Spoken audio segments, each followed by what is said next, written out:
Que? Que pasa? Que era iso tan importante que nos tiñas que contar? Vas tinguir a la de verde, non?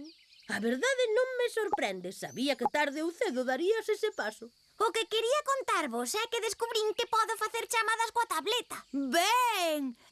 A quen poderíamos chamar? Poderíamos chamar a Fante. Sempre tiven curiosidade por saber se contesta en inglés as chamadas. Non é mala idea, pero non sei cal é o seu número de teléfono. E necesitamos sabelo para poder chamalo. Se me concentro e utilizo a miña mente, seguro que o consigo.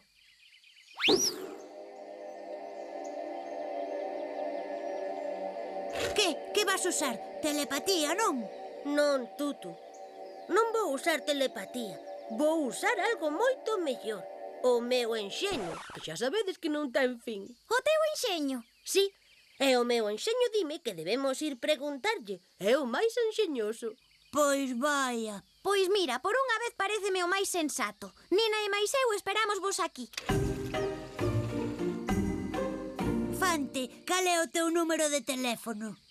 A ver, o meu número de teléfono é o 4762 4762. Tutu, ti memoriza os dous primeiros números e eu memorizarei os outros dous. Vale, eu teño que memorizar o 47. 47, 47, Eu memorizarei o 62. 62, 62. Ata logo, rapaces. See you, boys. 1, 2, 3, pedra, papel, tesoira. Xa sabemos cal é o número de teléfono de Fante. 62. 47. Ou sexa, o 6247. Hola, Fante. Son eu, Linda. Perdón, por quen pregunta? Isto é a pastelería A Rosquilla Maravilla.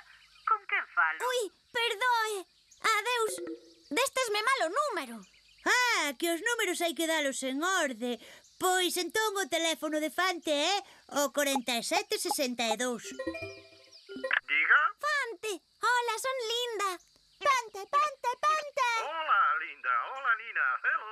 Estou no curraliño. Con Rafa, Tutu e Nina. Hola, Fante. Que vas facer esta mañá? Vou ordenar as fotos da miña última viaxe. E vos? And you? Quizais xoguemos á pelota, fagamos un pastel ou construamos unha torre. Aínda non o decidimos. Ah, Fante. Hola, Nina. Así que querías falar comigo por teléfono. Sí? E que querías? Ah, Fante. Hello again, Nina. Podesme chamar despois pola tarde e así contasme o que fixeches pola mañá. Que che parece? Sí? Pois falamos pola tarde, Nina. See you. A quen máis poderíamos chamar? A Tupa. De Tupa sí que sei o teléfono. Espera, por que non lle gastamos unha broma? Chamámola e facémonos pasar por outra persoa. Pode ser divertido. Vale, pero falades vos. Sí, non te preocupes, falo eu. Bos días, señora Tupa. Chámolle da pastelería A Rosquilla Maravilla. Estamos facendo un concurso para elixir a mellor torta de chocolate da comarca e dixéronnos que as fai vostede boísimas. Gustaríalle participar? A Rosquilla Maravilla. Un concurso. Oh, que nervios, que nervios. A torta, sí, a torta de chocolate fagoa moi redonda, digo, moi boa. Así que sí, gustaríame participar. Perfecto. Será vostede a participante 53. Caramba, canta xente participa. Non sei se a miña torta estará á altura. Farao moi ben, señora Tupa. E que hai de premio? Pois... un vale para comprar 3 pastéis ao día durante un mes. Que ben. E como fago? Só ten que facer unha torta e nós recollerémola na súa casa nunha hora. Grazas por participar.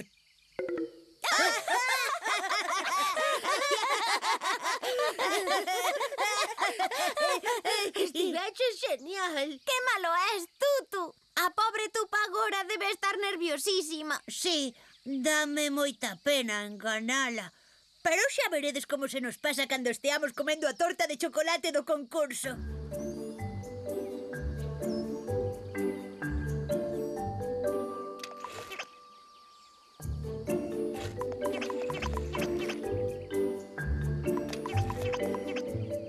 Mirade, ali está o noso obxectivo, a caixa coa torta. Non hai ninguén á vista. Vamos.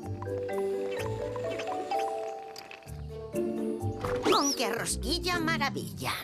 Que? Pero como soubeches que era broma? Porque chamei a rosquilla maravilla para preguntar se podía usar nata para o concurso. E cando me dixeron que non había tal concurso, decateime da broma. Despois simplemente esperei para saber quen viría a buscar a torta. Sinceramente, pensei que sería Fante. Ese elefante non sabe que inventar para comer pastéis. Pero xa vexo que fostes vós. Sinto, Tupa. Sí, sentímolo, Tupa. Perdón. Perdón, Tupa. Veña, entrade. Está a torta de chocolate do concurso en riba da mesa. Aínda que non a merecedes. Pero ben, vexo que vos arrepentistes de gastar bromas telefónicas. Tupa, aquí non hai ningunha torta. É unha broma. Broma? Non, non é ningunha broma. Unha torta espectacular. A espectacular cake. Fante!